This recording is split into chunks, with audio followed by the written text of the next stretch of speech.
Jadi gue sebenarnya pengen bahas soal tahun 2021 dulu ya. Jadi kalian nanti bisa lihat juga tipe-tipe soalnya gimana. Oke, ini soal Maddas tahun 2021. Kalau ada yang mau on-cam silahkan ya. Jadi kalian nggak, kalau mau on-cam silahkan, mau bertanya silahkan. Jadi bebas.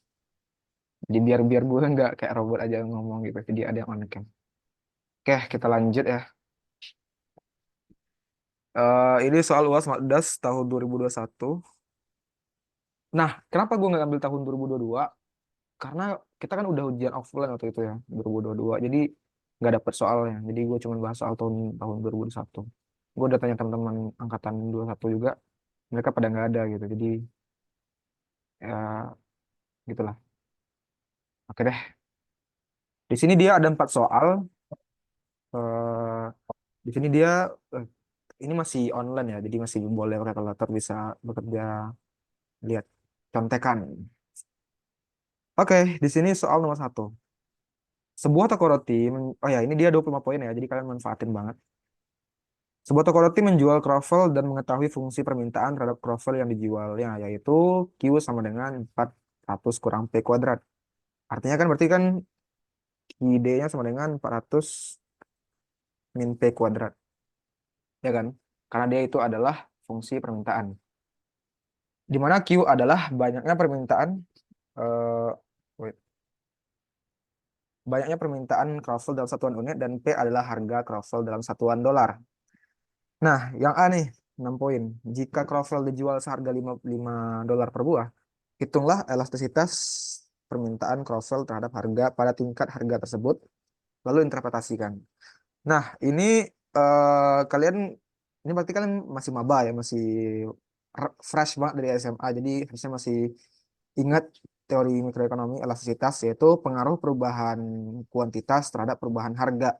Jadi kalau kuantitasnya berubah, gimana sih perubahannya terhadap harga? Cuman kan rumus yang kita sering pelajari itu kan dia ini kan, apa namanya, delta Q per delta P dikali P1 per Q1 kan. Ini biasanya elastisitas demand yang kita pelajarin. Tapi ini kalau dia Q dan Q1, Q2, P1 dan P2 itu angka. Tapi kalau dia persamaan, ini harus kita turunin kan. Turunan atau turunan gitu ya. Nah, ya udah berarti kalau dia jual 5 per buah ya udah. Di sini gue SS aja jawabannya ya. Jadi gue nggak perlu nulis lagi biar nggak lama juga waktunya. Nah, di sini kan dia diketahui bahwa Q-nya itu kan 400 minus P kuadrat ya kan. Nah, di sini P-nya itu sama dengan 5 ya kan. Elastisitasnya gimana? Ya udah, kalian cari aja ya kan. Kan dia ini persamaan ya. Persamaan kalian cari aja pakai rumus turunan. Di sini dia do Q per do P dikali P per Q. Kenapa dikali P per Q? Karena supaya dia ngelihat nih berapa sih perubahannya ketika harganya berubah gitu kan. Ya udah, di sini Q kan sama dengan 400 minus P kuadrat. Jadi kan do Q per do P. Turunan parsial, apa turunan, ya turunan parsial Q terhadap P. Ya udah. Ini kan nggak ada turunannya, berarti ini nol. Sementara ini turunin berarti duanya turun. Minus 2 kali P, 2 pangkat satu kan. Berarti minus 2 P pangkat satu. Berarti ya udah minus 2 P aja kan. Maka di sini dia 2 P, minus 2 P di sini dikali 5 per Q. Kenapa Q-nya nggak angka, Kak? Karena kan Q-nya nggak dikasih tahu kan, makanya dia Q aja. Sehingga minus 2 dikali 5 per 5, eh bentar. Oh, sorry, sorry. Q-nya 400 minus P kuadrat, gue lupa. Karena di sini kan 375 itu dia 400 minus 25 ya, 375. Berarti minus 10 dikali 5 per 375 itu sama dengan minus 01,33. Jadi, representasinya apa? Dari ke dari ke Dari kedudukan P sama dengan 5, harga sama dengan 5, jika harga meningkat 1%, maka kuantitas permintaannya akan menurun sebesar 0,133%. Ini dia eh elastis ya. Ya jelas lah ya, karena logikanya kalau misalkan harganya naik, pasti permintaannya turun.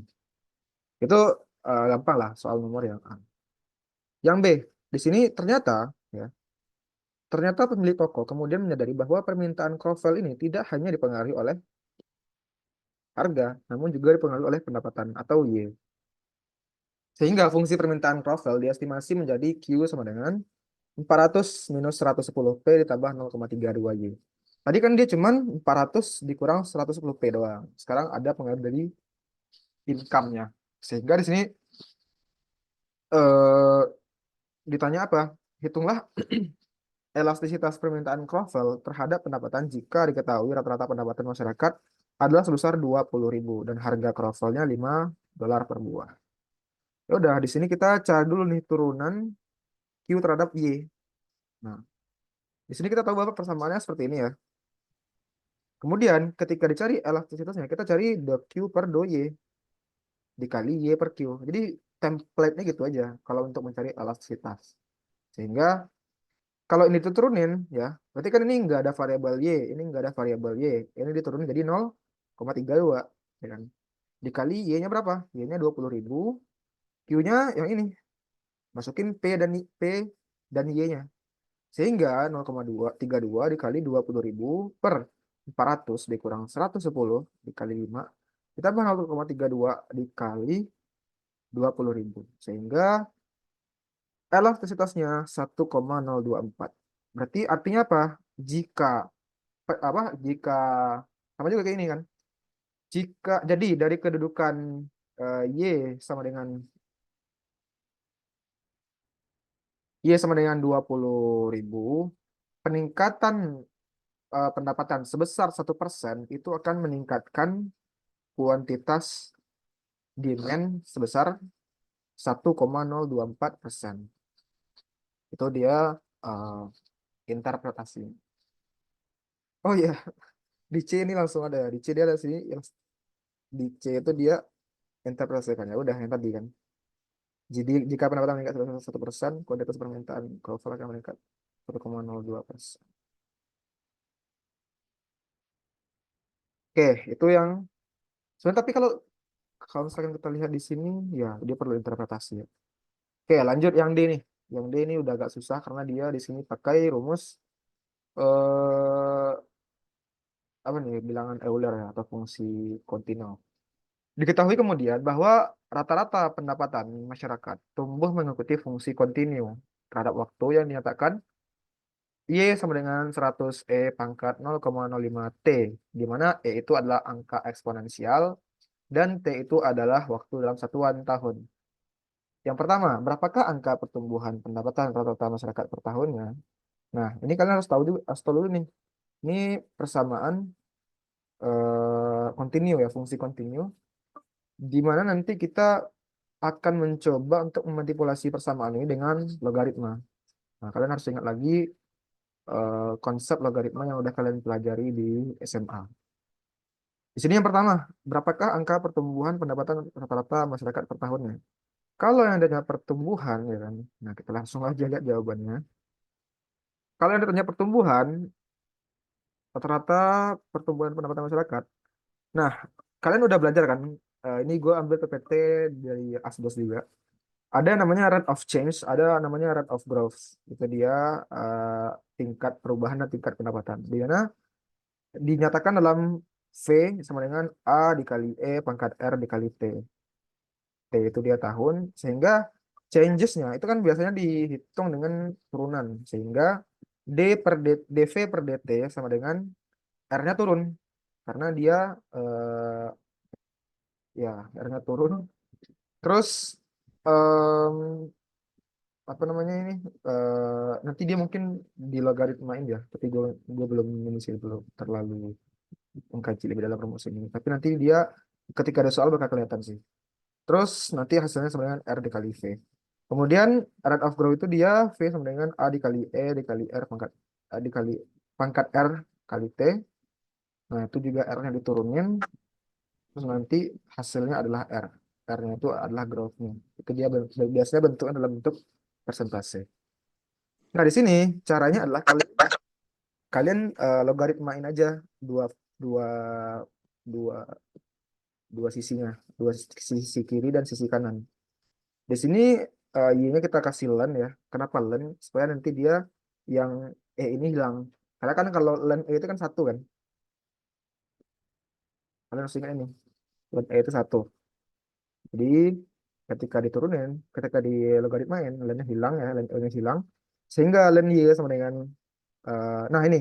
Kalian masih ingat nggak? Logaritma A dikali B sama dengan log A tambah log B kan. Nah, sama juga kayak gini. Ini log apa len 100 E pangkat 0,05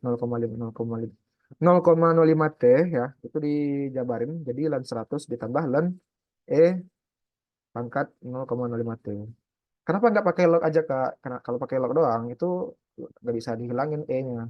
Kita harus lenin. Kalau dilenin tuh hilang karena dia jadi satu kan. Oke, berarti dia ya udah ini habis ya, tinggal 0,05 T doang. Dan 100 itu, nah di sini eh Len 100 itu kalau nggak salah berapa ya? Di sini bentar. Kayaknya Len 100 itu karena nanti coba aja ini ya, coba aja apa namanya? Kalkulator. Kalian pakai kalkulator ilmiah nggak sih di kelas di ujian nanti? Soalnya kalau nanti kalkulator ilmiah nanti kalian coba aja ya. Cari Len 100 ya. Cari Len 100 ya. Sisa 0,05 T kan. Sehingga nanti ketika diturunin D ln Y per DT, artinya kan turunan T kan. Turunan 0,05 T ya udah jadinya 0,05 aja alias 5% gitu. Kecuali ini logaritmanya logaritma biasa ya. Bisa lah dicari, tapi kalau belum itu dia harus pakai kalkulator. Ya gitu deh. Jadi dia jawabannya 5%. Ini dia kalau pakai ln. Tapi sebenarnya ada cara, ya tapi nggak ada deh, cara ini doang. Jadi dia pertumbuhan pendapatan rata-rata masyarakatnya per tahun itu sebesar 5% atau 0,05. Jadi stepnya itu berubah dulu dari lem. Oke. Kemudian yang kedua, total pendapatan masyarakat M di area toko roti adalah perkalian dari rata-rata pendapatan masyarakat Y dengan jumlah populasinya N. Di mana M-nya itu adalah Y dikali N. Ya kan?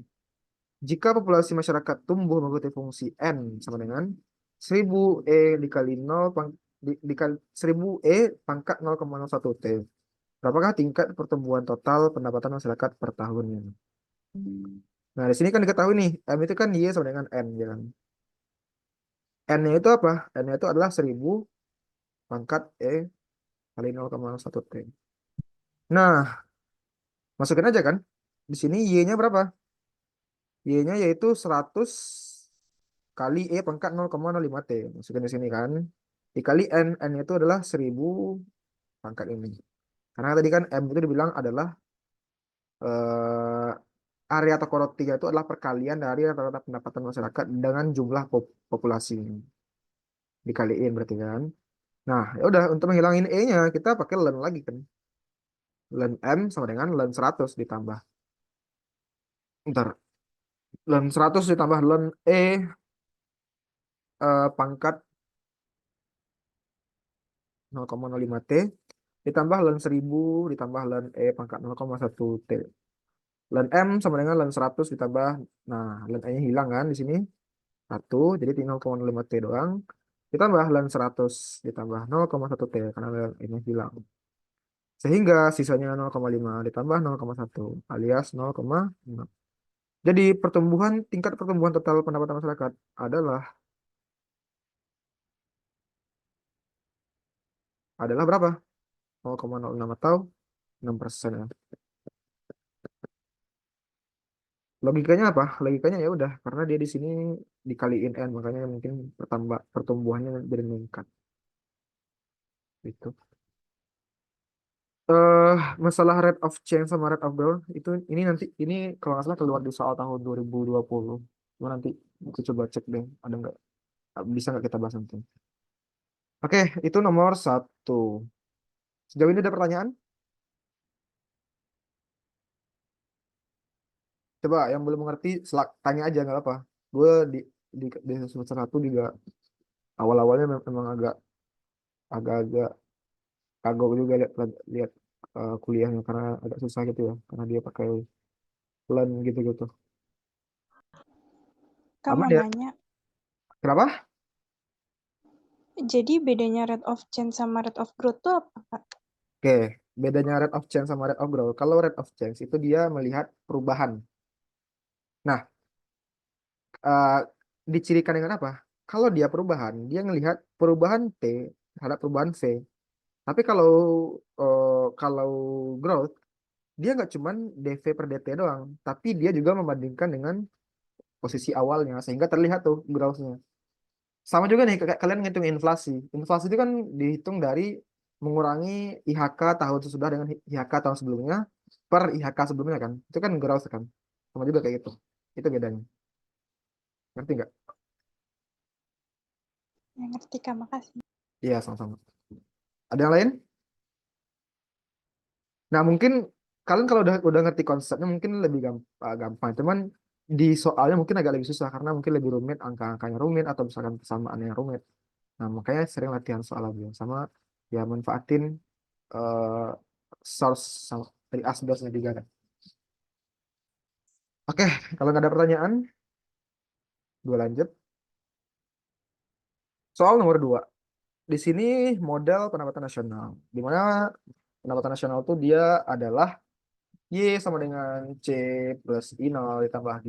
Di mana C itu adalah consumption, I itu adalah investment, D itu adalah government spending.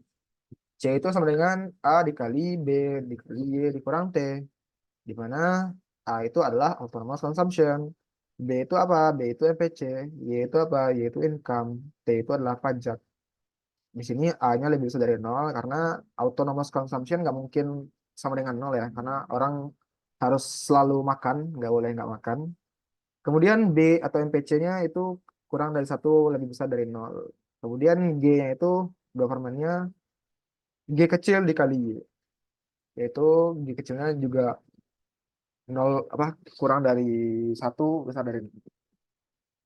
Oke,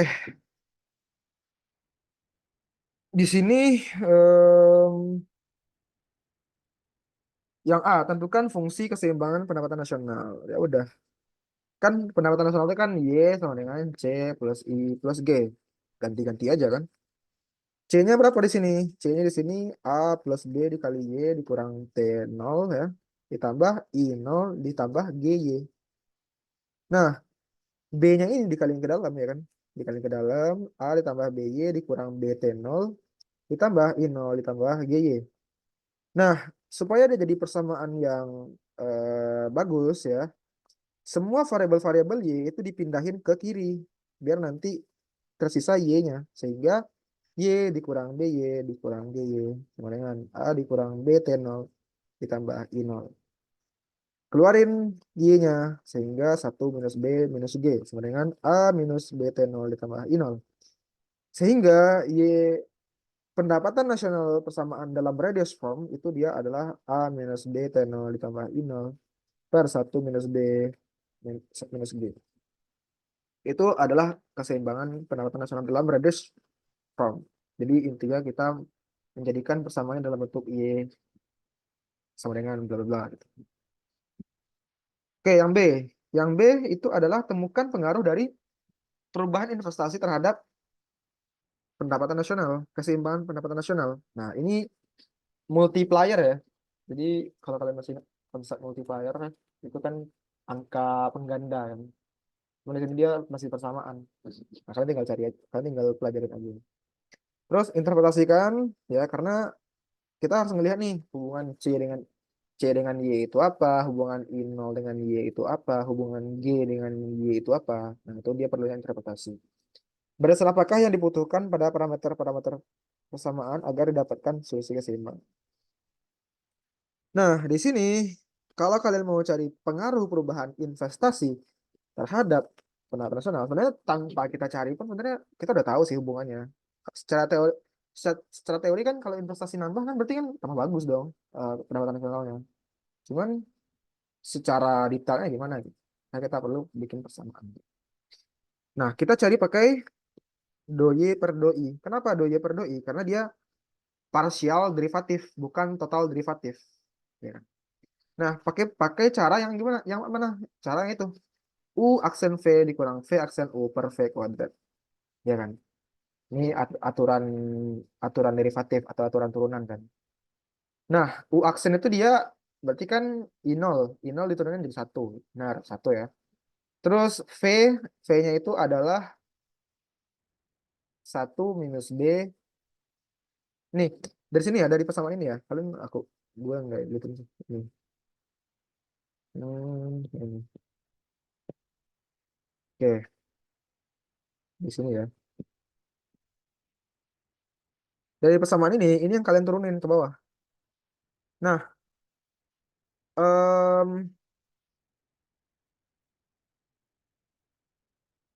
U aksen ya kan. Ini kan U nih. Ini kan U, ini V. U aksen kalau diturunin ya, berarti kan ini sisa A-nya nggak ada I. Ini nggak ada I. Cuma ini doang I kan. Ketika diturunin, makanya jadi satu dia. Ya kan. V aksen gimana? V aksen itu adalah terhadap I. Ada I nggak di sini? Ada I nggak di sini? Nggak ada kan? Makanya dia nol. Sehingga U aksen V dikurang V aksen U per V kuadrat. Satu ini U aksen ya. U aksen. Satu minus B itu dia V. Dikurang V aksennya nggak ada kan? Makanya dia nol. Ya udah nol dikali apapun nol kan. Per V kuadrat. V kuadrat berapa? Di sini satu minus B minus G. Ya udah dicoret. Ini coret karena dia sama ya. Berarti satu per satu minus B kurang G. Interpretasinya apa? Jika investasi meningkat sejumlah satu satuan ya, maka keseimbangan pendapatan nasional akan meningkat sebesar satu per satu dikurang B dikurang G. Which is B-nya itu adalah MPC, G-nya itu adalah apa tadi itu? Yang parameter apa? Eh angka di samping Y ya, GY. Berarti mungkin proporsi kali ya. Proporsi dari eh, pendapatan nasional yang dipakai untuk government spending. Itu dia. Terus batasan apa yang dibutuhkan pada parameter tersebut adalah ini. Satu minus B minus G-nya nggak boleh sama dengan nol. Kenapa nggak boleh sama dengan nol? Karena kalau dia sama dengan nol, ya per nol kan tak terdefinisi kan jawabannya. Sehingga itu harus jadi batasannya. Kalau dia lebih dari nol boleh. Kalau dia kurang dari nol boleh. Berarti kalau dia lebih dari nol berarti kan dia positif. Kalau dia kurang dari nol berarti kan dia negatif. Ya fine-fine aja. Tapi kalau dia sama dengan nol itu nggak boleh. Oke, nomor C ya. Yang C di sini gunakan teorema fungsi implisit. Nah, gue aku, aku lihat di PPT ya. Jadi di PPT Asdos ya. Itu fungsi implisit itu kalian sesimpel ngerubah eh, suatu fungsi menjadi bentuk lainnya. Cuma nanti caranya gimana? Nah, di sini kita lihat. Gunakan teorema fungsi implisit untuk menentukan pengaruh perubahan dari MPC terhadap keseimbangan pendapatan nasional. Interpretasikan hasil perhitungan Anda. Nah, ini tadi kita kan tahu nih bahwa Y itu sama dengan, ya kan? Ini sama dengan ya. Mana ini? Sama dengan ya. Ini persamaan tadi kita pindah lagi ke bawah ya. Ini kita rubah jadi dalam bentuk fungsi implisit. Jadi satu minus B dikurang G itu kita kaliin ke kiri. Dengan nanti bentuknya gini ya. Terus sama dengan A minus B T0 ditambah I0. Nah, A minus B T0 ditambah I0 ini kita pindahin juga ke kiri. Berarti minus A plus B T0 dikurang I0 sama dengan 0. Nah, di sini apa namanya? Kita di sini nyari perubahan MPC terhadap keseimbangan pendapatan nasional. Persis kayak tadi banget. Jadi kita lihat nih di bawah itu dia ada B nggak gitu kan? Jadi dia pakai aturan dari UV aksen UV aksen V aksen UV aksen U aksen V per V aksen U per V kuadrat ya kan?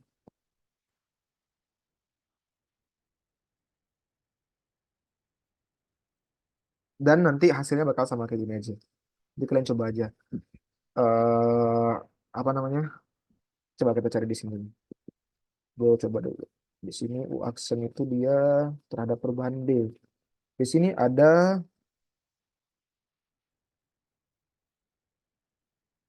oke. Berarti ini kita kaliin dulu ya. Ini kita kaliin dulu. Ini minus Y aksen dikurang DY aksen dikurang Y, Y bintang ya. Sorry. Ini minus A plus B T0 terus dikurang Y0. Berarti kalau diturunin B-nya, berarti ini kan minus satu. Minus Y bintang. Ya kan? Terus ini diturunin juga, jadinya B doang.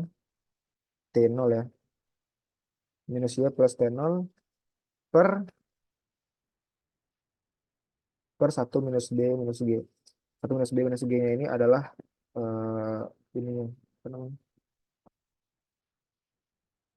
variabel yang di bawah itu apa, penyebutnya gitu ya. Jadi dia perubahannya. Jadi kalau misalkan jika nilai marginal propensity to consume sebesar satu satuan, maka keseimbangan pendapatan nasional akan meningkat sebesar segini. Ya, kira-kira begitulah ya untuk soal yang C.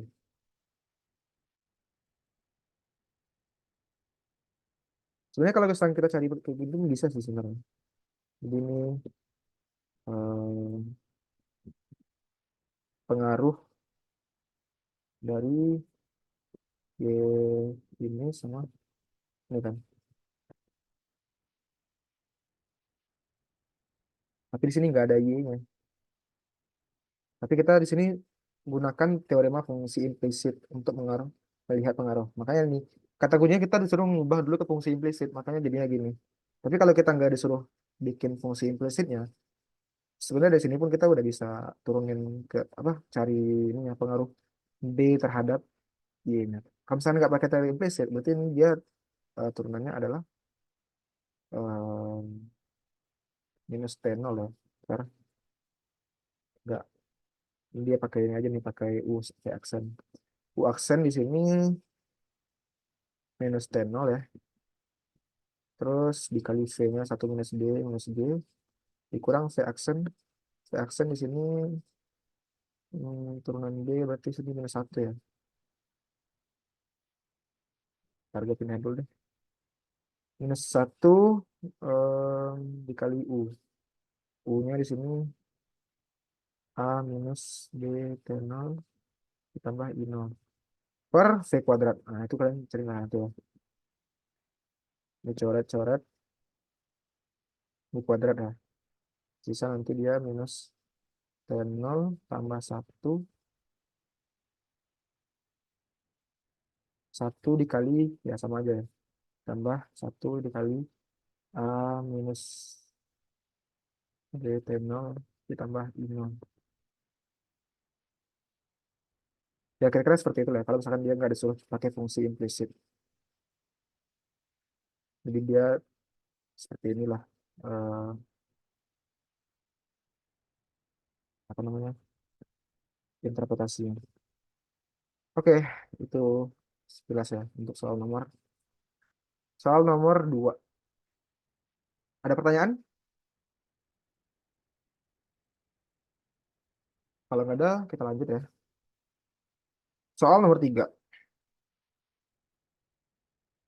Vira mengekspor biji coklat ke Uni Eropa.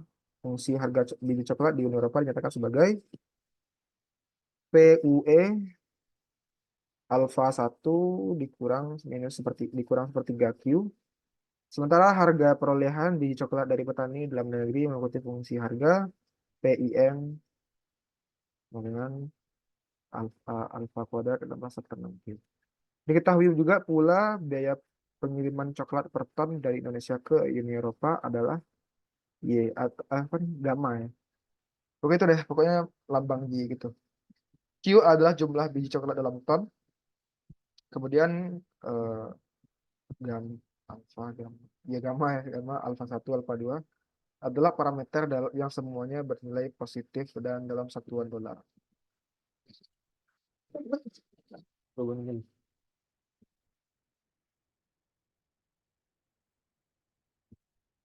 Nah, di sini instruksinya apa? Ekspresikan keuntungan yang didapatkan Vira sebagai eksportir biji coklat secara matematis. Kemudian nilai petunjuk nilai pendapatan dan biaya didefinisikan sebagai harga dikalikan jumlah barang, which is jumlah barangnya di sini Q ya. Oke, keuntungan ya kalian masih ingat kan? Keuntungan itu dia adalah TR dikurang TC. Nah, di sini TR-nya itu ya adalah berapa harga dikali kuantiti yang dia jual ke Uni Eropa. Di sini adalah harganya itu ini ya, tinggal dikali Q. Kemudian biayanya ada apa aja Kak? Ada dua gitu kan? Ada dua di sini. Pertama dia beli ke petani, kemudian ada biaya pengiriman, ya kan? Karena kan kalau dia beli dapat dari petani itu kan dia eh, modal lah, COGS lah kalau di akuntansi ya. COGS-nya terus ditambah biaya pengirimannya. Sehingga TR dikurang TC sama dengan PUE dikali Q dikurang PIN dikali Q dikurang TC. Nah, di sini kali aja kan, alfa 1 dikurang sepertiga Q dikali Q, dikurang alfa 2 ditambah seperenam Q dikali Q dikurang, nah gamanya kali Q. Karena kan biaya pengiriman itu kan dia dikali per unitnya, per barangnya. Sehingga di sini dapatlah persamaan seperti ini, dapatlah nanti sisanya minus seperdua kuadrat Q kuadrat ditambah alfa Q dikurang alfa 2 Q per gamma dikurang Q. Gitu. Itu dia ekspresi keuntungan, yaitu TR dikurang TC. Kemudian berapakah jumlah ekspor biji coklat yang dapat memaksimumkan keuntungan Vira? Tinggal diturunin kan? Karena kan turunan tuh kita ngelihat nih berapa sih maksimum yang bisa dia eh, apa namanya? Dia ekspor. Kalau dia udah sama dengan nol, ya berarti itu udah maksimum keuntungannya. Sehingga ini diturunin kan? Dua dikurang diturunin 2 dikali minus 1/2 kan minus Q.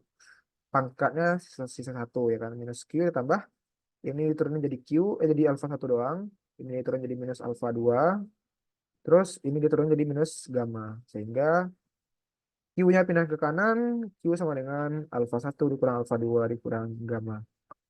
Jadi jumlah ekspor biji coklat yang dapat memaksimalkan profit adalah ini.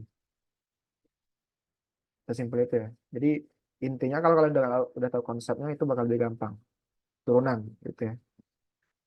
Lanjut yang C. Buktikan dan tentukan besarnya keuntungan maksimum dari pengiriman biji coklat dengan asumsi bahwa alfa satu dikurang alfa 2 dikurang gamma lebih dari nol. Nah, pembuktian keuntungannya benar mana maksimum itu kan pakai turunan kedua kan. Kalau dia eh, kurang dari nol, kalau dia kurang dari nol berarti dia udah maksimum.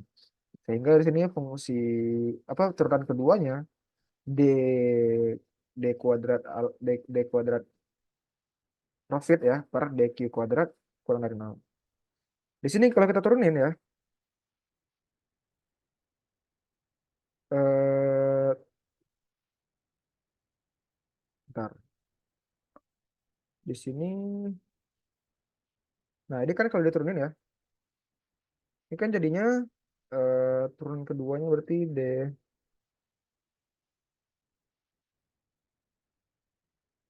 ini kan berarti kan minus Q diturunin jadi minus satu kan. Terus ini nggak ada Q, nggak ada Q, nggak ada Q, nggak ada Q, berarti dia minus satu doang. Maka dia minus satu. Dan itu dia adalah kurang dari nol. Maka Q pada jawaban B terbukti memaksimumkan keuntungan karena ini dia kurang dari nol. Nah, kalau asumsinya dia lebih dari nol ya, berarti kan alfa satu dikurang alfa 2 dikurang gamma sama dengan Q.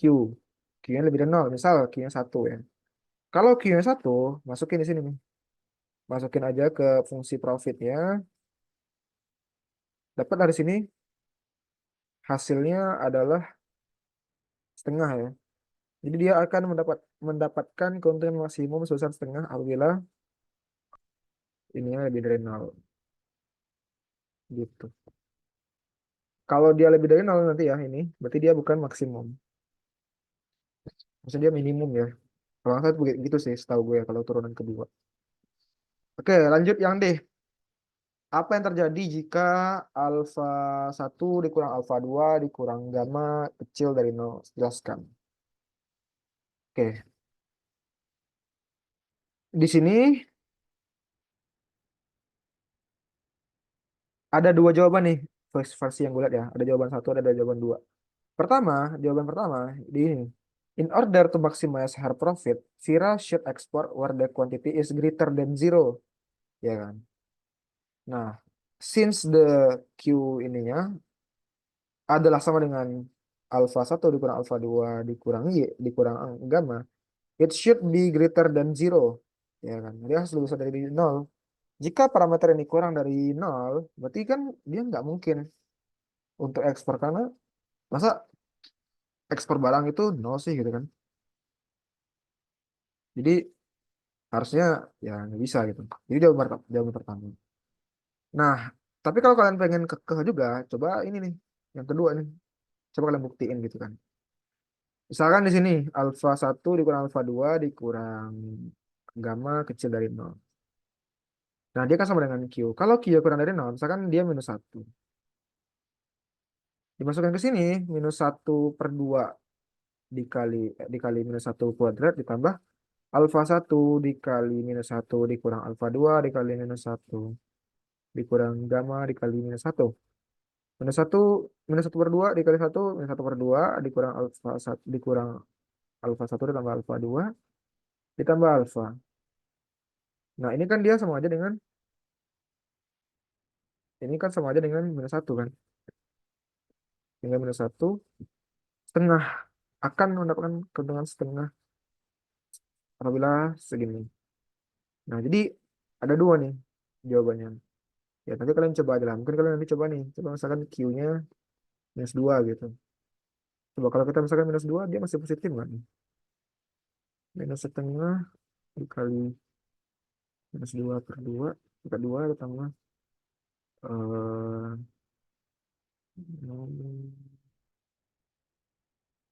kita dikurang, jangan dikurang ya. Dia nggak sih? Alfa satu dikurang, enggak. Yang ini ya, yang samaan profit ini. Tambah dulu baru dikurang. Dikurang lagi. Ditambah dikurang. Ini dia minus 2 di berapa tuh? Sama profitnya. Dikurang gamma Q. Dikurang gamma Q. Ini dia. Oke. Minus 1/2. Ini 4. Ditambah minus 2. Ditambah. Ini dia minus saja ya. Dikurang 2 alfa 1. Ditambah. Ditambah 2 alfa gamma ya. Oke. Ini dia minus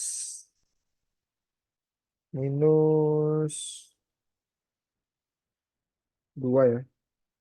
Nah, ini duanya bisa bisa gue keluarin ya. Jadi di sini minus 2 ini alfa satu dikurang alfa 2 dikurang ya kan. Oke. Nah, ini dia minus 4. Nah, ini kan sama dengan minus 2 tadi kan. Minus 2 dikali ya kan. Tapi ini kan minus 4 ditambah 4. Hasilnya nol. Ya, profitnya nol. Jadi jawabannya bisa ambigu. Jadi dia ya kalian boleh pakai jawaban yang di atas, yang jawaban pertama, boleh pakai jawaban kedua. Tapi coba yakinkan dosen kalian. Saya udah coba cara ini, cara pertama, cara kedua. Ya hasilnya nggak pasti karena secara logika aja, masa yang dia ekspor tuh adalah kurang dari nol. Artinya kan ya nggak bisa dapat profit dong gitu. Oke, gitu deh yang D ya. Soal nomor 3D. Sejauh ini ada pertanyaan nggak?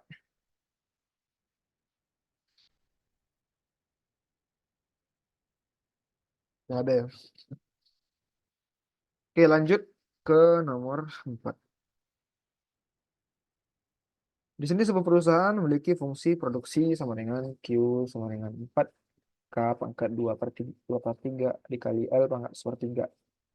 Biaya perusahaan dinyatakan dalam persamaan C sama dengan WL plus RK. Di sini W-nya itu adalah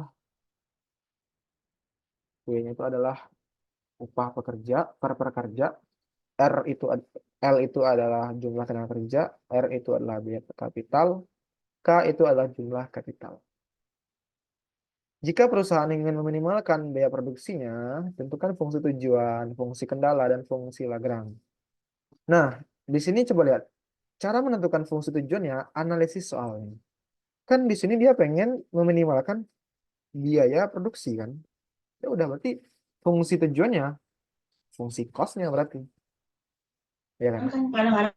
Berarti ya udah, berarti di sini fungsi tujuannya adalah C sama dengan WL plus RK. Nah, fungsi kendalanya apa? Dia di sini kendalanya itu dia punya fungsi produksi sebesar Q sama dengan 4K pangkat 2/3 dikali L pangkat sepertiga. Oke, terus kalau dipindahin ya jadi minus ya. Nah, terus fungsi Lagrange itu adalah fungsi tujuan ditambah Lagrange dikali eh, ini kayaknya fungsi implisit deh namanya. Karena kan kita ngerubah dia ke dalam bentuk lain. Udah dikali Q minus 4Q K pangkat 2/3 dikali L pangkat sepertiga. Nah, itu dia fungsi tujuan, fungsi kendala, dan fungsi Lagrange. Yang B, jika perusahaan ingin menargetkan jumlah produksi sebesar 200 unit, sementara tiket upah dan biaya kapital masing-masing adalah 100.000 dan 25 juta rupiah. Berapakah jumlah tenaga kerja dan kapital yang sebaiknya digunakan? Nah, di sini kan Q-nya jelas nih kan. Q-nya di sini dia pengen 200 unit, ya kan? 200 unit ya. W-nya berapa? W-nya di sini dia tingkat upahnya di sini adalah 100.000 dan R-nya adalah 25 juta. Berapakah jumlah tenaga kerja dan kapital yang sebaiknya dipergunakan oleh perusahaan? Nah, jadi kita ganti dulu W-nya dengan 100.000 ya. C sama dengan 100.000 L ditambah 25 juta K. Constraint-nya yang ini. Ini tujuannya. Oke. Lagrange-nya ya udah kita ganti aja kan W dengan ini. Bentar. Wait.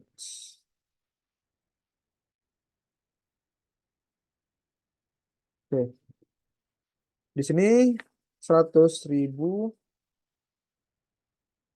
L bukan dikali ini. Oke.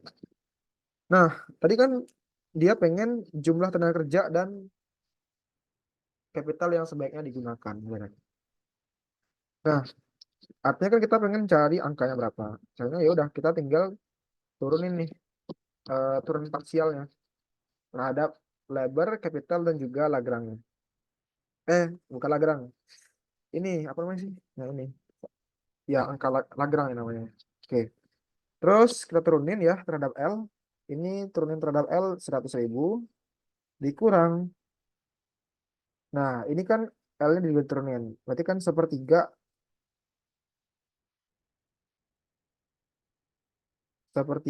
dikali 4 ya. Kali 4.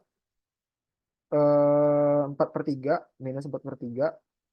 K-nya tetap angka 2/3. Sementara L-nya dikurang 1. Berarti sepertiga dikurang 1 berarti kan minus 2/3. Sesuai dengan 0. Nah, itu persamaan pertama untuk yang turunan parsial terhadap L. Kedua, kita cari turunan parsial terhadap K. Di sini 25 juta ya kan dikurang 2/3-nya turun. Berarti kan 2/3 kali minus 4. Berarti kan minus 8/3 K pangkat ini kurang 1 minus 1/3 L-nya tetap. Nah, sementara kan ininya nggak ada kan, nggak ada K-nya kan, sehingga dia nggak ada. Ini adalah turunan terhadap K. Kalau turunan terhadap Lagrange, ya udah, artinya kan ini Lagrange tinggal jadi satu kan, makanya hasilnya segini aja. Sehingga ketika disamain ya,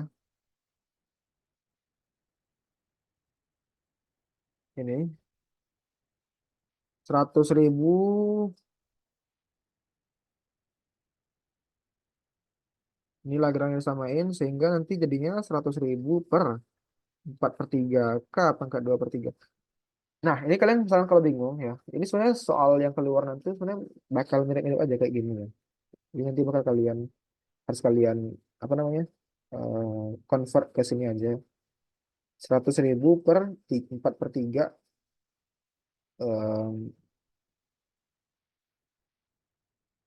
4 per 3 K pangkat 2 per 3 dikali L pangkat minus 2 per 3 sama dengan 25.000 per 8 per 3 dikali K pangkat minus per 3 dikali L pangkat minus per 3.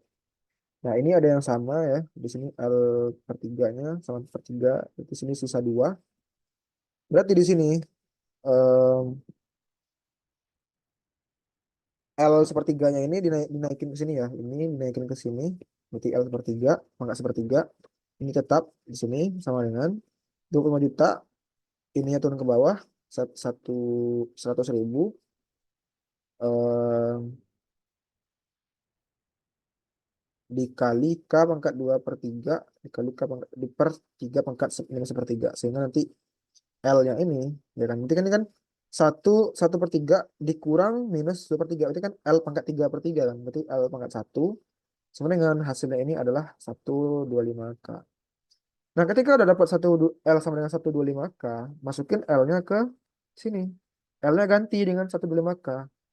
Kan tadi 200 sama dengan 4K pangkat 2 per 3 kali L pangkat 1 per 3, ya kan? 200 sama dengan 4K pangkat 2 per 3 dikali 125K pangkat 1 per 3, ya kan? 4K pangkat 2 per 3, sini ya, dikali 125 pangkat 1/3 dikali K pangkat 1/3, ya kan? Dipisahin. Terus ini dia akar pangkat 3 dari 125 itu adalah 5 ya. Ini K pangkat 23 dikali K pangkat 2 1/3 kan K pangkat 1. Sehingga 4 dikali 1 kan. 4 dikali K, 20K berarti. 4 kali 5 kali K. Sehingga K-nya adalah 200 bagi 20, yaitu sama dengan 10. Dapat K-nya 10, masukin K-nya ke sini. L sama dengan 125 K. K-nya 10 berarti 1.250. Sehingga jumlah tenaga kerja yang bisa dipekerjakan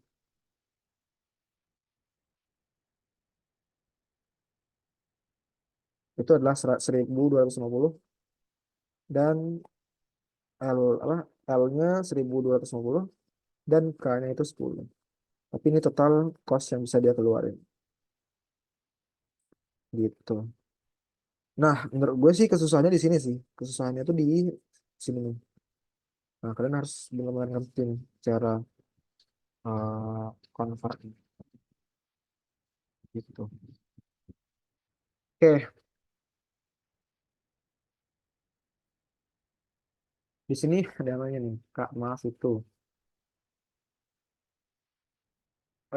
Tadi 1.000 apa nih, 100.000 per 4 per 3 4 per 3 K dan seterusnya gimana ya? Oke. Em, di sini kan dia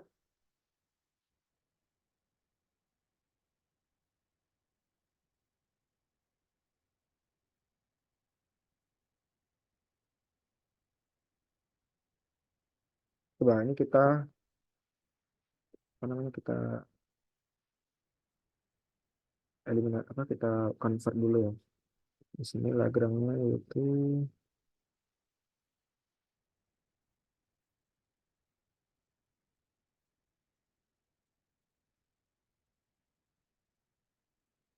oke, ini disamain ya. Ntar aku juga coba tulis dulu di bawah.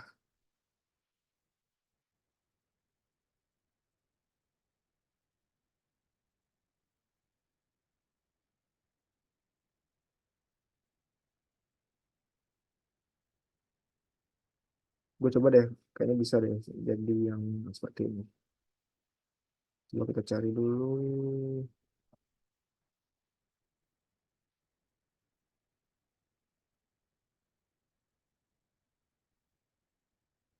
Eh, nah ini dia.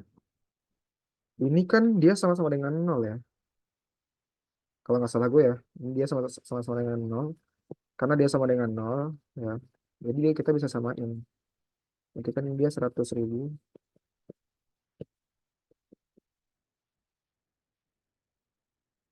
kali L sama dengan 25.000, 25 juta ya. Dikurang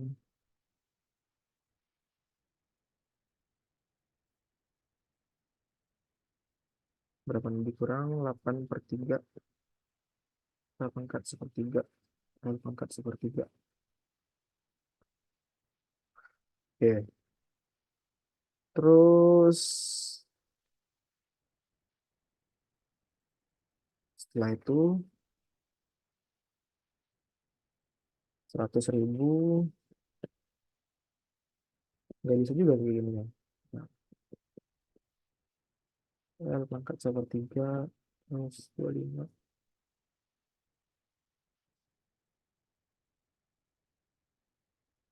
tambah 4/3.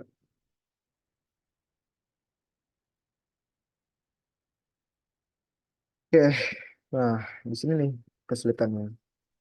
Gue lupa deh jalannya sampai seperti ini tuh gimana. Karena nanti dia disamain nih antara Lagrange Lagrange yang apa persamaan satu dengan yang lainnya. Karena di sini dia sama-sama dengan nol ya. Kali silang kali silang ini juga 5 kali 400.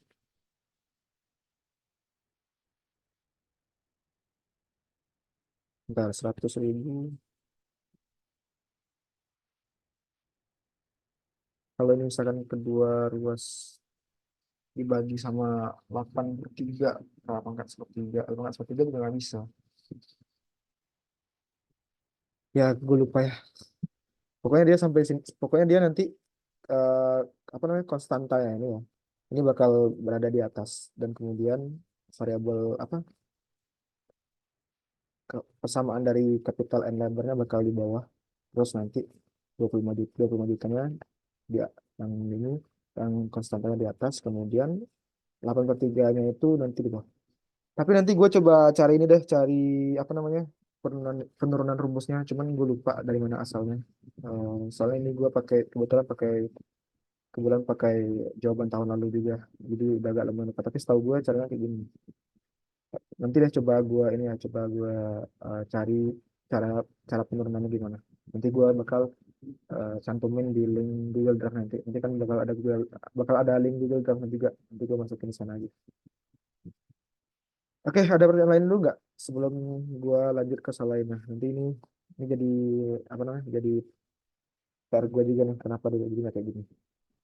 Oke, ada pertanyaan lain selain itu? Karena ini makanya eh, di Makdas tuh konsultannya yang ini sih, yang tentang lagerang-lagerang ginian, terus optimisasi. Nah itu yang paling susah sih di Makdas. Tapi kalau misalnya nanti keluar soalnya persis kayak gini, ya udah kalian ikutin cara cara kayak gini aja, cara yang nomor B ini aja. Tapi kalau nggak keluar soal kayak gini ya mau gimana lagi gitu kan, sehingga nanti kalian coba coba pakai cara apa namanya cara yang lain. Oke, nanti gue coba bakal bikin penurunannya nanti ya, gue masukin di link Google Drive. Oke, kita lanjut dulu ya. Sambil gue ingat-ingat lagi nih dari mana asal rumusnya.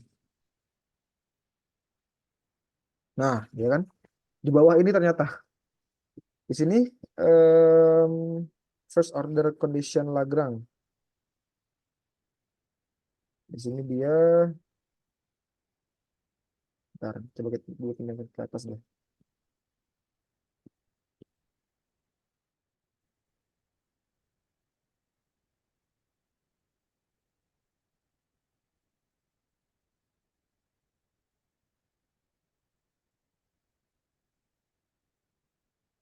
Di sini dia fx sama minus alfa minus Lagrange kali gx. Nah, ya kan? Makanya dia nanti jadinya fy per gy. Dari sini sebenarnya gue ambil tadi rumusnya. Kalau misalnya kita jadiin fx gx sama dengan 0, itu kan fx sama dengan, oh iya benar kan? Benar benar benar. Berarti ini dia x per gx. Nah, dari sini rumusnya Rania. Sorry, sorry, gue lupa tadi ya. Kayaknya efek udah kemalaman tuh. Nanti, nah, di sini yang kita terapkan ke soal yang tadi. Yang kita terapkan di persamaan ini. Di Lagrange ini. Makanya dia nanti ini dia fx-nya, ini gx-nya, ini fy, ini gy-nya. Dan caranya dari mana? Caranya dari sini, dari bawah ini. Oke, untung langsung ada di bawah ya, gue cantumin ya dari mana asalnya. Oke, lanjut. Ini gue dapet kalau nggak salah PPT ini dari Asis Aji deh. Dia kalian coba lihat aja Asis Aji ya. Aji itu keren banyak tuh. Dia bukan Aji deh. Gil Gilbert atau siapa gitu. Gue bahas dapat dari sana. Nanti kalian coba cek aja lagi di sana. Oke, kita lanjut ke soal yang 4C ya. Di sini 4C itu buktikan bahwa tenaga kerja dan kapital di poin B adalah jumlah optimal. Nah, ini dia pakai Hessian matrix. Hessian matrix itu dia ini masukin persis kayak gini. Dan gue nggak tahu ya kenapa matrix satu kayak gini. Cuman yang gue tahu cara kita buat dapetin angkanya dari mana. Tapi template-nya ini udah di sini. Ini buat mencari mana yang jumlah optimal ya. Pertama, di sini kan tadi kita udah dapat Q-nya itu adalah 200. Ya, tapi nggak perlu sih. Di sini kita GL, GK. Ntar, gue hapus dulu nih halaman nih.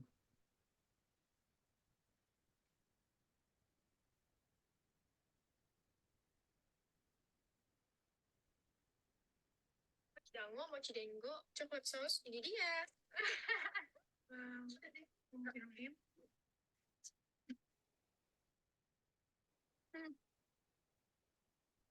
Bikin pakai set baru sama Paksu, dia malah tarik. No, I wanna tell everyone I know the world knows that I can.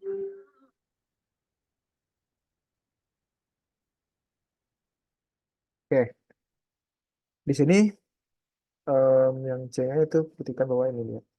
Nah, di sini GL-nya itu adalah 4/3 kali, gue pindahin aja deh. Ini kesamaannya di sini.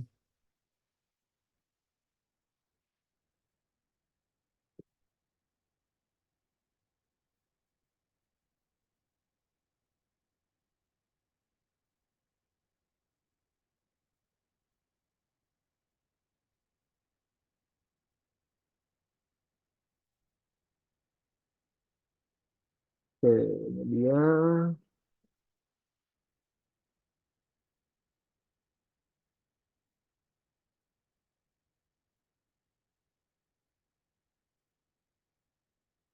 Nah, di sini eh, Hessian matrix ya, itu dilambangkan dengan H2, terus ada garis di atasnya. Ini kayaknya determinan deh, determinan H2. Ini dia tempatnya adalah 0, GL, GK, GL, ZLL, ZLK, GK, ZKL, ZKK. Nah, di sini 0 ya udah ganti sama dengan 0 aja kan. Terus GL itu adalah ini turunan Z, persamaan dari do Z per do L ya. Berarti di sini dia GL-nya itu ini 4/3, K pangkat 2/3, L pangkat -2/3. Terus GK-nya yang ini 8/3, K pangkat 1/3, L pangkat 1/3. GL-nya masukkan lagi ke sini, GK-nya.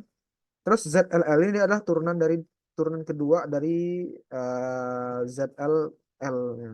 Jadi ini kalau kita turunin ya. Berarti kalau turunan keduanya, berarti kan ini dia minus 2/3 dikali 4/3 K pangkat 2/3 L pangkat dikurang 1 berarti minus 5/3 ya. Berarti minus 8/9 K pangkat 2/3 L pangkat minus 5/3. Sama nggak nih? Sama ya. Terus terus ya G ZLK juga gitu turunin terhadap K juga ya. Terus ZKL turunin terhadap L, ZKK turunin terhadap K. Sehingga nanti dapat, nah dapat ini itu setelah dimasukin K-nya berapa? K-nya tadi kan itu tadi K-nya itu 10 dan L-nya 1250. K-nya 10, L-nya 1250. Sehingga nanti dapatlah segini. Nah, setelah itu kita cari determinannya. Determinannya di sini. Jadi dia kalau dia 3 3 kali 3 ya. Jadi dia minus plus di sini. Nah, gue tak 47. Pertama dari angka dia ngambil di baris pertama ini, baris pertama dan kolom 1 2 3 2 dan 3. Jadi itu sebagai pengalinya. Gue gak tahu juga kenapa cuman itu yang diambil. Ya, cuma itu yang diambil terus nanti yang jadi determinan di sini itu adalah baris atau kolom yang nggak dilaluinya. Nah, misalnya gimana contoh nih? Di sini 0. 0 itu kalau dikali apapun tetap 0. Karena nanti dia bakal dicari sama determinan ini. Jadi dia tetap 0 dikurang 4/75. Berarti kan baris ini sama baris ini. Berarti yang masuk itu cuman ini, ini, sama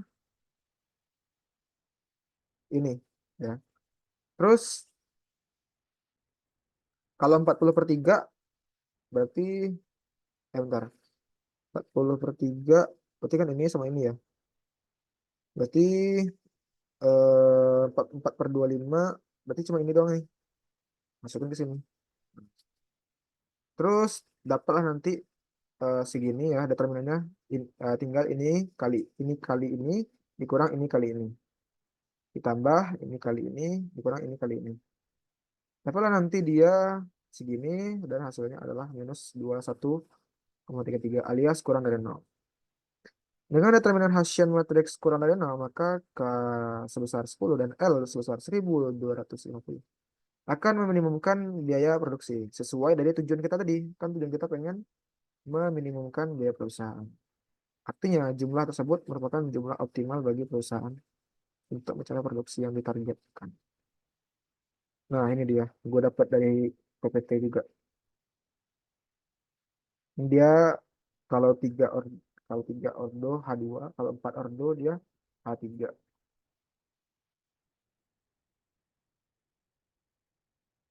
Gitu. Oke. Oke. Sejauh ini ada pertanyaan nggak? Kak, aku mau nanya, tadi yang min 8/9 itu dapat dari mana ya, Kak? Yang GKL sama yang doel KL sama doel Kak. Bentar. 8/9 ya, yang ini ya. Yang ini. Yang minus Yang bawahnya, Kak. yang ini. Iya. Oke. Ini sebenarnya sama kayak tadi. Kita turunin dari persamaan K-nya. Kan persamaan K itu kan tadi ini. Minus 8/3. Bentar. Minus 8/3. K pangkat minus 1/3. Terus L pangkat 1/3. Nah, kalau diturunin lagi terhadap L berarti ya. Udah, berarti L-nya turun. Pangkat L-nya turun ya. Berarti ini turun ya. 1/3. K pangkat 1/3. L pangkat minus 2/3. Jadi dia minus 8/9. K pangkat minus 1/3. L pangkat minus 2/3. Tuh. Gitu ya. Siapa nih? Siapa tadi yang tanya? Yang bertanya siapa tadi? Cia, Kak. Oke, ngerti nggak Cia? Ngerti gak? Oke, oke. Ada lagi yang lain? Nggak ada ya? Oke. Eh, ada soal lagi nggak sih? Ada lagi nih soalnya. Tapi gue ini soal tahun 2020 ya. Seiring kita maksimal jam 10 ya. Kalau misalnya jam 10 belum selesai ya udah kita selesai aja. Di sini soal satu, bobot 20%. Seiring dengan terus meningkatnya jumlah siswa, dengan dewan sekolah memutuskan untuk menambah gedung fasilitas belajar mengajar. Berdasarkan informasi yang diperoleh dari pihak kontraktor, dia terdapat 3 komponen biaya. Ada fixed cost, ada biaya tetap ya, ada biaya konstruksi, ada biaya furnitur per lantai gedung. Di mana ini dia sebesar 10.000 kali jumlah lantai atau 10.000 X, di mana X adalah jumlah lantai gedungnya dan dibangun. Berdasarkan informasi di atas, nyatakan fungsi biaya pendirian gedung per lantai atau C per X. Kedua, berapakah jumlah lantai gedung yang harus dibangun agar diperoleh biaya pendirian gedung per lantai yang paling rendah? Ya sama aja kayak tadi. Kalian tinggal bikin persamaannya, turunin turun kedua gitu, gitu aja. Jadi di sini tujuannya adalah menambah gedung fasilitas belajar mengajar. FC-nya berapa di sini? FC-nya adalah 1 juta ya, FC 1 juta di sini. Biaya konstruksinya per lantai itu 75.000, biaya furniturnya 10.000 kali jumlah lantai, yaitu 10.000 X. X-nya itu jumlah lantai. Berarti fungsi biaya pendirian gedung per lantai itu adalah apa? Ya udah, kan TC itu sama dengan FC plus VC kan. FC-nya berapa? 1 juta. VC-nya berapa? VC-nya ada dua nih. Ada biaya konstruksi per lantai, ada biaya furnitur per lantai. Kalau konstruksi per lantai 75.000. Kalau keseluruhan tinggal dikali X. 75.000 X. Sedangkan biaya furnitur per lantainya awalnya emang 10.000 X. Tapi dikali keseluruhan. Keseluruhannya jadi 10.000 X kuadrat. Sehingga biaya totalnya adalah 10.000 ditambah 75.000 X ditambah 10.000 X kuadrat. AC-nya tinggal dibagi X kan. Berarti 1 juta X tambah 75.000 tambah 10.000 X. Itu persamaan awal. Yang kedua, jumlah lantai yang harus dibangun agar diperoleh biaya pendirian gedung yang paling rendah. Ya udah kita turunin aja jadi nol. Jadi turunan pertama. Nah tadi kan 1 juta tadi kan kalau diturunin kan habis kan, gak ada lagi, gak ada X-nya kan. Tinggal 75.000 X ditambah 10.000 X kuadrat. Turunin 75.000 tambah 20.000 X sama dengan 0. 20.000 X sama dengan minus 75.000 per 20.000. Sama dengan minus 3 per 4. Nah, kuantitas nggak mungkin negatif kan. Sehingga dia pasti sama dengan 4. Atau 3,75. Diferensial rumus. Ini turunan pertama, which is gradien sama dengan 0. Titik di mana tidak ada lagi perubahan atau pertambahan atau pengurangan dari total biaya ketika X ditambah. Ya, benar lah. Jadi, kalau misalnya dia pertambahan biayanya udah 0, berarti kan udah paling minimum tuh biayanya. Kalau masih nambah berarti dia belum minimum. Nah ini sebentar ini gue dapat dari PPT juga ya. Jadi misalkan nih ada persamaan Y sama dengan Fx, itu dia original functionnya ya. Terus kalau misalnya kita cari terus derivatif ya, itu dy per dx, melihat perubahan x terhadap perubahan y. Nah itu minimum atau maksimum. Kemudian second derivatifnya itu untuk melihat titik maksimum atau titik minimum. Kalau dia minus, berarti itu dia titik maksimum ya di sini. Kalau titik minimum berarti kalau plus berarti dia titik minimum.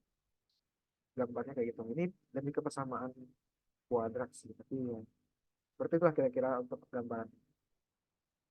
Terus nanti third derivatifnya nanti ada lagi, terus fourth derivatifnya ada lagi. Cuman yang sering keluar tuh ini sih yang first derivatif sama second derivatif, karena itu kita tahu tuh kita masih ini.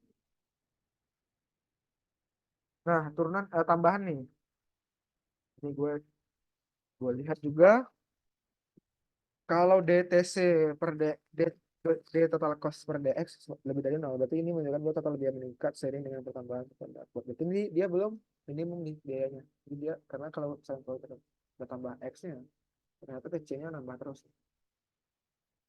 Oke.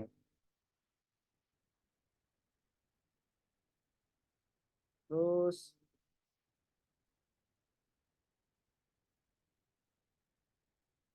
eh, kalau dia kurang dari nol, berarti dia kan pengulangan dia total.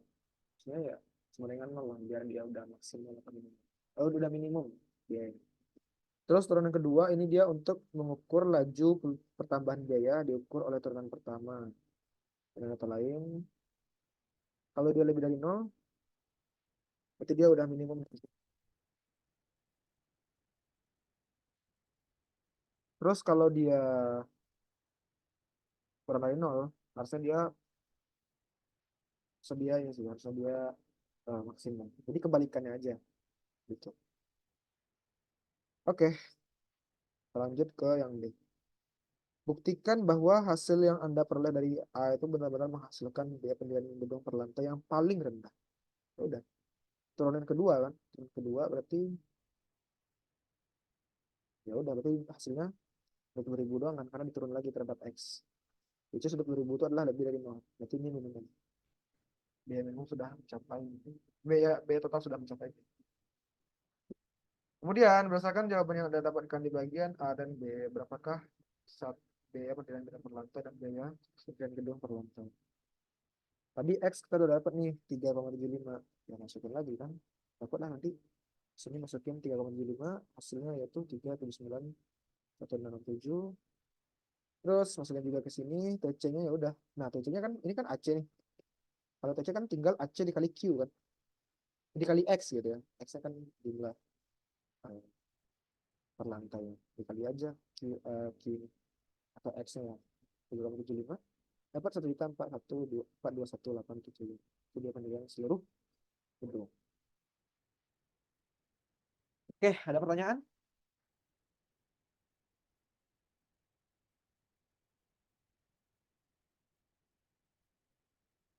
Tidak ada?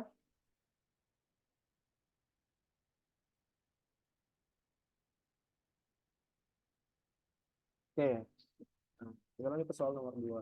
Soal nomor 2 nih, wah ini gila sih. Ini dia kalian disuruh lebih ke fundamental keuangan sih. Nih, demi meningkatkan nilai perusahaan di masyarakat, perusahaan Ambah benar-benar mempekerjakan kualitas pegawainya baik secara kemampuan, sikap, mental, maupun mental pekerja. Untuk meningkatkan kualitas pekerja pegawainya, perusahaan Abah melakukan beragam paket program pelatihan dan pengembangan diri bagi pegawai. Jumlah pegawai yang berkualitas A yang dihasilkan dari paket-paket tersebut memiliki fungsi H sama dengan 3x kuadrat minus X plus 2. Nyatakan dampak dari setiap tambahan paket program delta X dalam peningkatan jumlah pegawai berkualitas dalam bentuk different equation. Different equationnya apa? Kita lagi coba.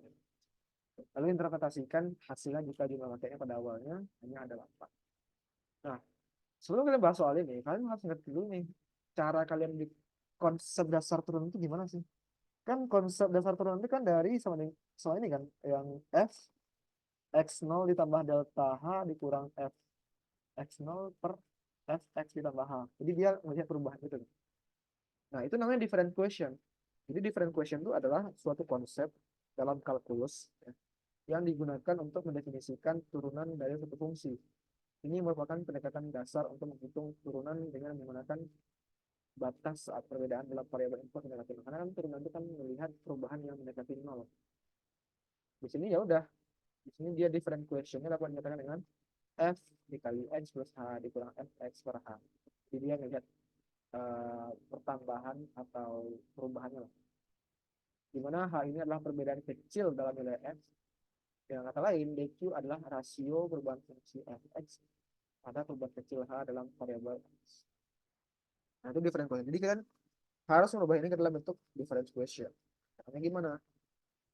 H di sini jumlah pegawai berkualitas, X adalah paket pegawai. Jadi kalau dia kasih, bentar.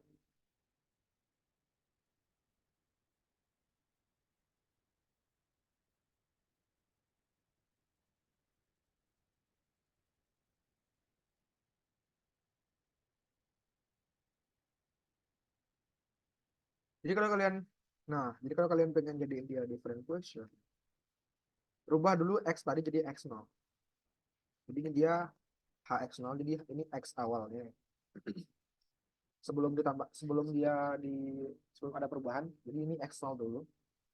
Selanjutnya, ada nih tambahan paket berupa delta X. Nah, berarti kan nanti X0 ini ditambah delta X kan. Ya udah ganti aja X0 tadi dengan X0 plus delta X. Masukin, dikuadratin, masukin ini ya semuanya. Sampai nanti ketemu ini. Nah, sekarang eh, apa namanya ini? Dapat di sini ya, dapat di sini segini. Nah, sekarang kita mau melihat perubahannya. Perubahannya tuh dicari dengan limit. Sekarang dengan limit delta x mendekati 0, di mana delta h per delta x. Jadi gimana sih perubahan x mempengaruhi perubahan ini h. Tapi kan yang namanya delta itu kan harus dikurangin sama angka sebelumnya kan, sama eh, hal sebelumnya. Di sini hal ini yang sesudah ya, ini yang sebelum. Ini maksudnya dikurang 3x 0 kuadrat dikurang x dikurang dikurang kurang x0 dikurang 2. Jadi dia udah dibagi delta x. Nah, ini yang gue coret, ini coret ya karena dia sama, ini dia plus minus. Ini juga plus minus coret, minus 2 plus 2 coret. Sisa 6x0 delta x ini ditambah 3x delta x kuadrat dikurang delta x per delta x. Kemudian dilihat dampak dari paket tersebut dengan mencari turunannya. Kan dampak tuh artinya turunan kan. Ya udah, turun ini terhadap delta x terhadap x ya. Berarti ini dia delta x ya. Bentar. Oh, bentar. Delta x ini dicoret dulu ya karena dia sama ya. Dicoret, coret, coret, coret, coret, coret. Tinggal 6x0 ditambah 3 delta x dikurang 1. Masukin x0 sama dengan 8. 6 kali 8 ditambah 3 delta x dikurang 1. 6 kali 8, 48 dikurang 1, 47. 47 tambah 3 delta x. Ini dia adalah eh, dampak dari setiap paket tambahan. Nah, jadi interpretasinya apa? Jika ya, jika si perusahaan Abah memberikan paket program pelatihan sebesar 1, maka terjadi peningkatan kualitas pegawainya 40,3 delta X. Oke, solusinya masih aman nggak? Ada pertanyaan nggak sejauh ini? Ini dia difference question. Oke, lanjut nomor B. Saat ini perusahaan Abah sudah memiliki 100 pegawai yang berkualitas. Jumlah layanan perusahaan Abah yang berkualitas dapat diestimasi menggunakan formula. Ini dia udah pakai len. Jadi kalau udah pakai len ini udah agak-agak pusing. Q sama dengan H dikali 1 plus len 5H. Di mana Q dan H itu adalah jumlah layanan dan jumlah pegawai yang berkualitas di perusahaan Abah. Nah, itu kan dan jelaskan pengaruh kenaikan pegawai berkualitas di perusahaan Abah terhadap jumlah layanannya. Kemudian hitunglah produktivitas rata-rata pegawai dan perusahaan Abah yang berkualitas, yaitu jumlah layanan yang dihasilkan per pegawai tertuliskan hasil. Di sini ya pengaruh balik lagi. Kalau pengaruh pasti dia turunan. Oke, di sini kan Q itu sama dengan H dikali 1 plus 5H. Berarti kalau kita mencari pengaruh, berarti kan berapa sih pengaruh H terhadap Q? Berapa sih pengaruh jumlah pegawai terhadap jumlah layanan gitu. Nah, caranya, ini kan ada dua nih. Aturan pakai chain rule, ingat nggak? Turunan. Jadi kita turunin dulu yang di luar ya. Delta H per delta apa? Dou H per dou H dikali isi dalamnya 1 plus 5H ditambah H diturunin isi dalamnya. Sehingga ini hasilnya 1. Enggak, ini ya ini harusnya enggak ada sih. 1 dikali 1 kan 1. 1 dikali 5 dan 5H, 1 dan 5H aja gitu. Tambah H. Nah, dan 5H itu kan 1 per 5H. Ya, 1 per 5H. Eh, terus 5-nya ini kalau nggak salah, ini kan dia ln H itu kan dia turunannya 1 per H. 1/5H, sorry. Dia kan ln 5H. Nah, dikali 5. Nah, dia 5 per 5. 5 ini dari 5 ini dari ya 5. Nah, 2 kali 5H. Ini sebenarnya kan kalau kita kaliin ke dalam kan berarti kan 5H per 5H ini 1. Ya, berarti isi turunannya ini 1. Tapi 5-nya itu dari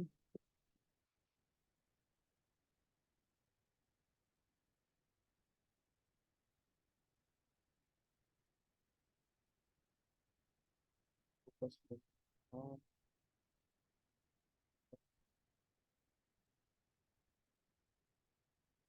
berarti turunan dari ln 5H sama 5H berarti ya. Karena dia turunan terhadap H. Berarti kalau ln 5H dia 1 per 5H, kalau turunan 5H berarti dia cuma 5 doang. Dan dikali 5 per 5H. Ya udah, berarti ini 1 ya. Jadi 1 plus ln 5H. Nah, konsep logaritma kalau ini dikali berarti bisa ditambah. Jadi 1 ini ditambah sama 1 ini berdua. Terus ln 5 ditambah ln H.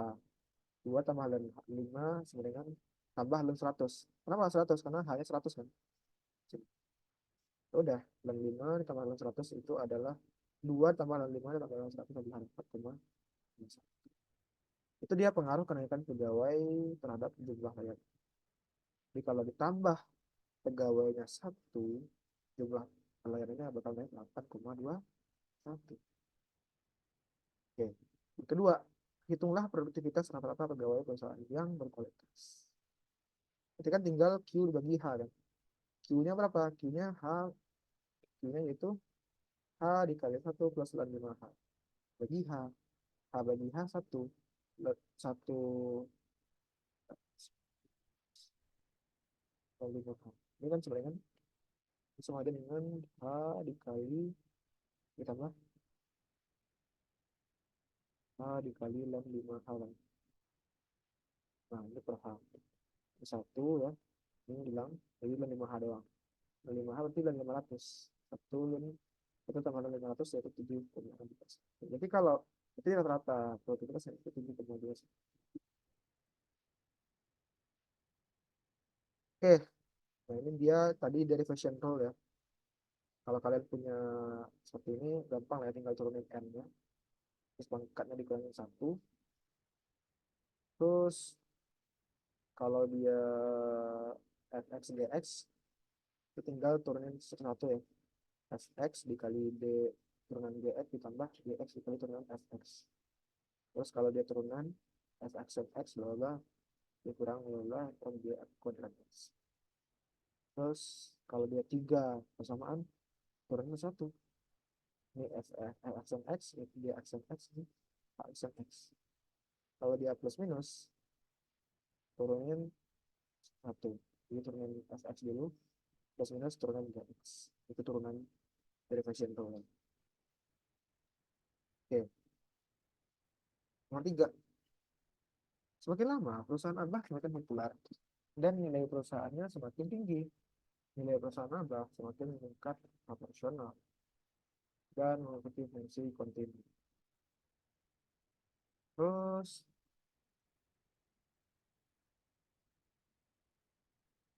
Terus di sini CT sama dengan C0 dikali E pangkat 0,045 T. Di mana CT adalah nilai perusahaan yang miliar rupiah. Sebagai fungsi dari waktu T dalam tahun dan C0 adalah nilai awal perusahaan.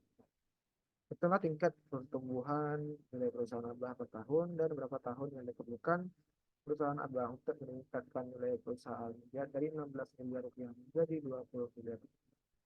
Nah, tadi kan kita udah bahas nih rate of growth, ya kan? Nah, persis persis ke tadi. Kak, ini boleh di-share nggak? Untuk KMG sekarang dia tuh kan. Kak, ini sebenarnya bukan slide sih, ini kayak ya coret-coretan aja.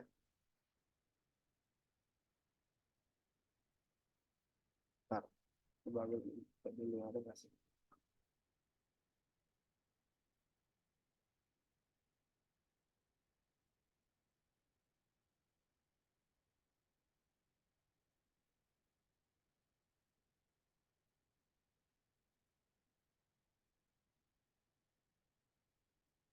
Udah deh, gua share aja, gua share ya. Ada kayak ini yang gua ekspor. Pokoknya nanti kalau ada apa-apa nanti bilang aja. Gitu. Atau PC juga boleh.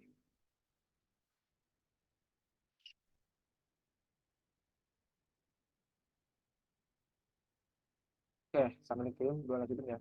Jadi dia ground itu dia adalah do VT per do T per VT. Nah, do VT per do T itu sama dengan do ln VT. Jadi dia sama aja dengan logaritma natural. Sehingga VT itu sama dengan V0 dikali E pangkat 0,45 T. Kita kasih logaritma natural kiri kanan ya. Ln VT sama dengan ln VO tambah 0,045 T. Karena kan ln E kan 1 kan. Kalau dia turun 0,45 T nya. Terus do ln VT per do T itu sama dengan eh,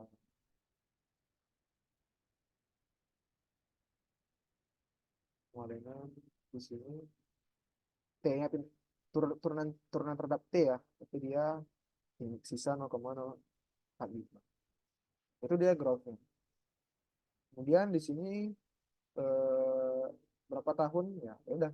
Dia pengen jadi 20 miliar rupiah. Sementara V0-nya masih 16. Ya udah kita learning dua-duanya. Lem 20 ditambah lem 16 tambah 0,1. Karena kan lem E-nya hilang jadi satu kan. Tinggal lagi 0,045 T. Ln 20 sama dengan ln 16 ditambah 0,045 T. T sama dengan ln 20 dikurang ln 16 per 0,045 sama dengan 4,958. Jadi sekitar hampir 5 tahun lah dia untuk dapat meningkatkan nilai ini.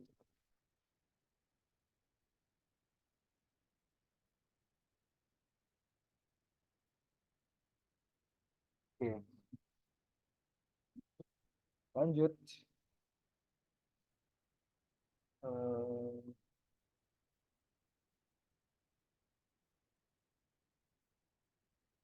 ke soal berikutnya.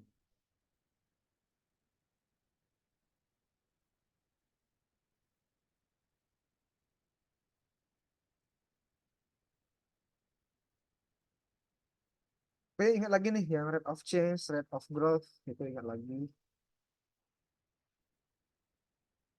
Ini jawaban yang tipe lainnya ya. Oke. Sekarang nomor 3. Ini dia nomor 3 itu dia di sini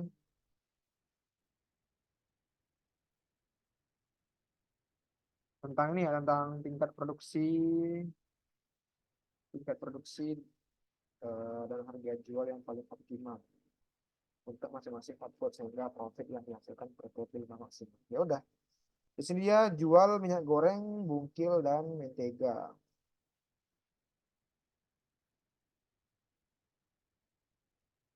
Terus permintaan pasar segini, segini, segini. Terus total biayanya segini. Ya udah, ditanyain apa tingkat produksi dan harga jual yang paling optimal untuk masing-masing output sehingga profit yang dihasilkan PT Prima maksimal. Nah, karena ini QG, ubah dulu dalam bentuk P, ya, dan nanti dikali Q. Jadi nanti P dikali Q, plus P dikali Q, plus P dikali Q. Dapat segini. ya kan? Nah, profit sama dengan TR dikurang TC. Profit berapa? Profit. TR ini ya, dikurang dengan ini, hasilnya adalah ini. Itu dia. Terus, tingkat produksi dan harga jual yang paling optimal, ya, itu adalah tinggal turunin aja kan. Turunin ini terhadap QG, ini terhadap QB, QM. Nah, dari turunan keempat ketiga ini, dapat nih yang ini. Yang satu variabel langsung aja kan. QM sama dengan 20, berapa nih? 20, 40 per 22. Bagi 2 kan berarti kan 20 per 11. Berarti QM 20 per 11 masukin ke persamaan. PM 30 per 91. Terus sisanya ini pakai eliminasi. Dapat nanti QB berapa, PB berapa, QG berapa, PG berapa. Itu dia adalah yang paling maksimal. Itu kayak ini lah, kayak matematika dasar, matematika di SMA. Terus bagaimana cara mengetahuinya? Ya, ini pakai Hessian matrix. Ini ya. Lihat H1, H2, H3-nya. Nah, cara mencari H1, H2, H3 ini ya. Nih, pakai ini. F11, terus determinan ini, terus determinan keseluruhan. Dapat segitu. Nah, kalau dia minus plus minus, itu dia negatif definite. Kalau dia plus plus plus, positif infinite. Tapi di sini dia negatif plus plus, negatif plus minus, berarti yang ini. Jadi dia udah maksimum, udah tingkat produksinya maksimum, kan kita tujuannya pengen maksimumkan, memaksimumkan, eh, maksimumkan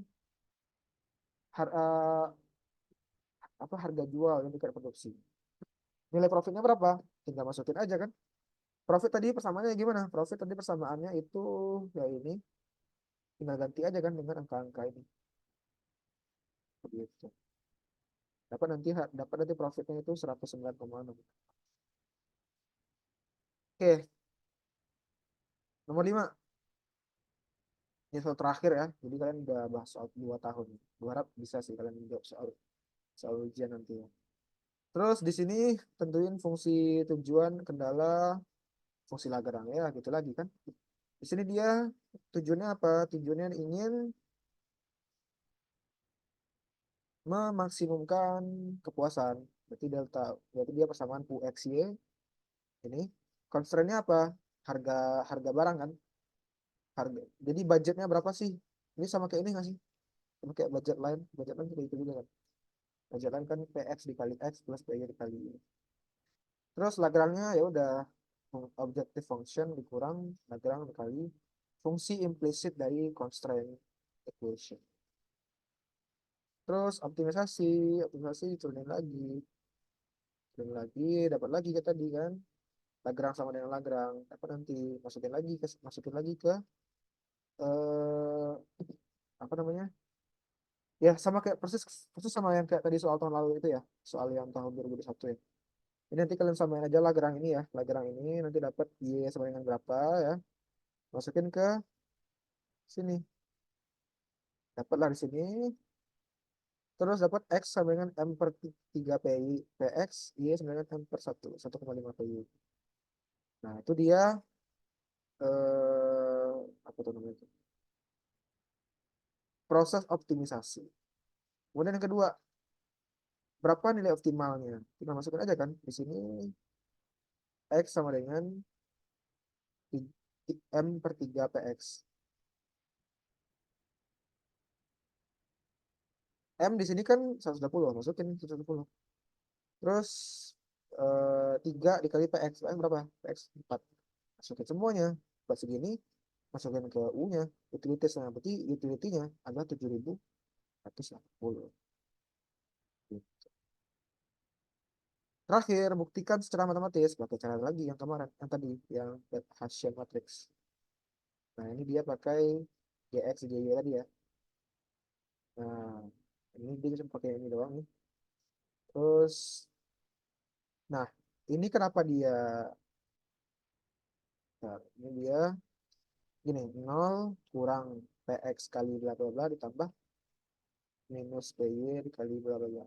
Ya kan kayak tadi kan kayak yang di awal tadi. Kaliin ke dalam kan, kaliin ke dalam, nanti masukin dapat hasil segini ya. Hasil segini, masukin deh PX-nya berapa, X-nya berapa, PX-nya berapa, PX-nya berapa. Dapatlah nanti ya lebih besar dari 0. Itu dia. Di sini dia hasilnya yaitu 2880.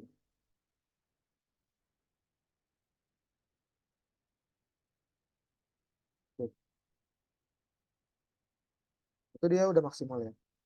Karena kita udah pakai cara ini border Hessians for second order condition SOC. Oke, sejauh ini ada pertanyaan, teman-teman? Adakah pertanyaan?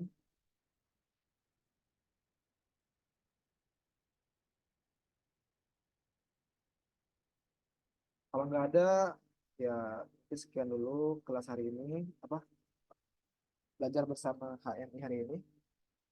Semoga bermanfaat dan kalau ada pertanyaan, feel free PC gua atau boleh juga chat di line. Oke, mungkin sekian dulu. Terima kasih. Aku ucapin assalamualaikum warahmatullahi wabarakatuh. Selamat malam.